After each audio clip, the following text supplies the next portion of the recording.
Hello everybody, welcome back to my channel. As you can see, I've had to get quite creative with my filming locations as of recently. It just be like that. Anyways, my name is Ishi, you're on Ishi Time, and today I'm going to be telling you my TBR for the Book Junkie Trials, which is a month-long readathon happening in July.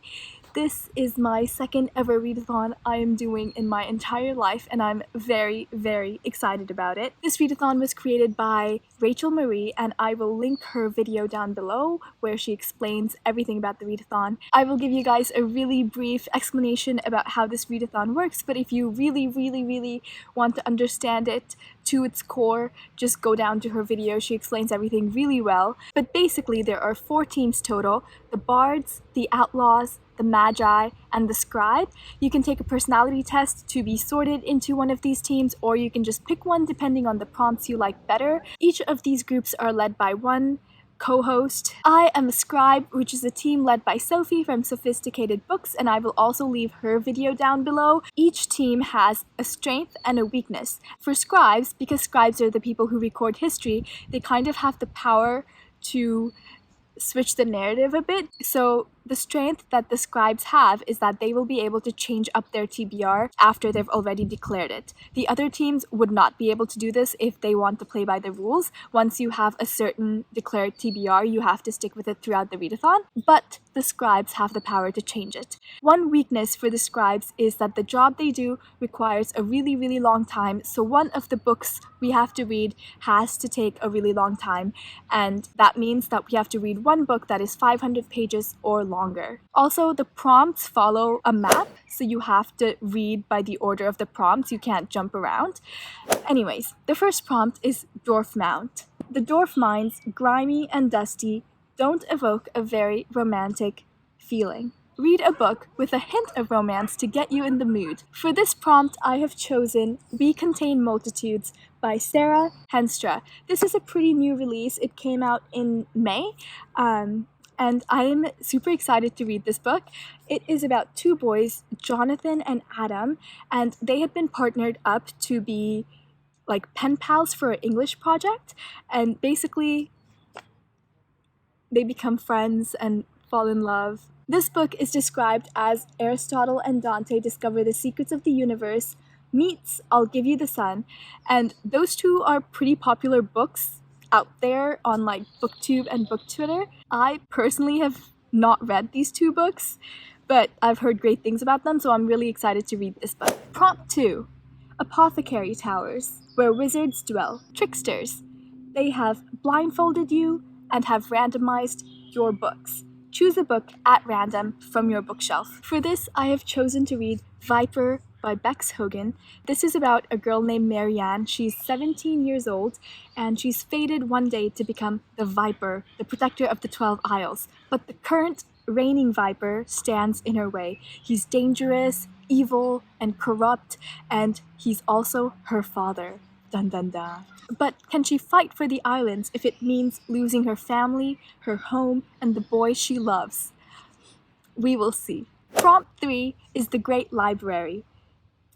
The Great Archives. Find and read a book that has been on your TBR forever. If you do a little throwback to the strength the Scribes have, it's the ability to change their declared TBR. So this is where I take advantage of that strength. I have 2 possible books that I want to read for this prompt. The first one is The Language of Thorns by Leigh Bardugo, which is like a book of fairy tales from the Grishaverse. If you have read the Grisha trilogy or 6 of Crows or King of Scars, it's like fairy tales from those lands. And the second book is Warbreaker by Brandon Sanderson. Warbreaker is the story of 2 sisters, 2 princesses, and they live in a world where people who die in glory come back to live as gods. There's a really complex magic system in this world. Power is based on an essence known as breath, and these breaths can't be stolen. They have to be collected unit by unit, and it's just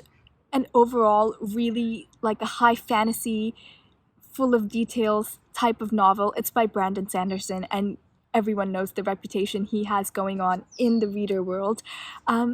These 2 books have been on my TBR forever. If you have watched my Books I Want to Read This Year video, I talked about both these books. Warbreaker is 600 something pages, so it covers my weakness of having to read a book longer than 500 pages. But in case I decide to read Language of Thorns instead of Warbreaker, I'll read Warbreaker for one of the other prompts left in this readathon. Prompt 4 is The Drowning Deep. The whirlpool is so murmurizing.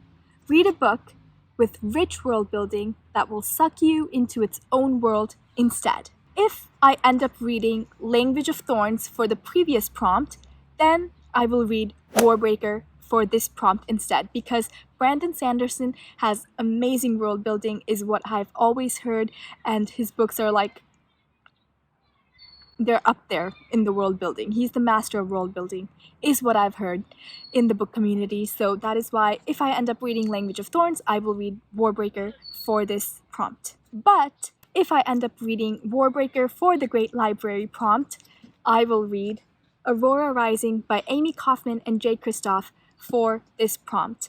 I recently finished reading Illuminae Files, which are also by Amy Kaufman and Jay Kristoff, and that was some amazing world building. It feels like you're literally in the same world that you're reading about. So I'm expecting the world building in this book to be just as amazing. This book takes place in the year 2380, and the graduating cadets of Aurora Academy are being sent off to their first missions. The star pupil, Tyler Jones, has kind of slacked off at picking a team for himself, so he's left with the dregs of the academy, but his ragtag team is not the only problem they have. They are at the start of a war that's been in the making for millions of years, and this ragtag team is the only hope the galaxy has.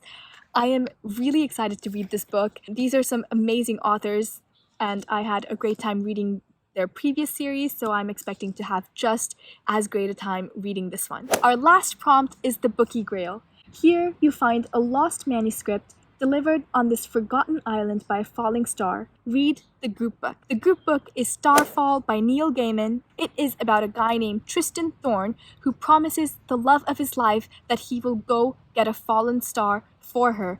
And to do this, he has to cross this wall, and it basically takes him into a whole new and dangerous land. It's a Neil Gaiman book, so you can expect great things from it. I'm very excited about this readathon.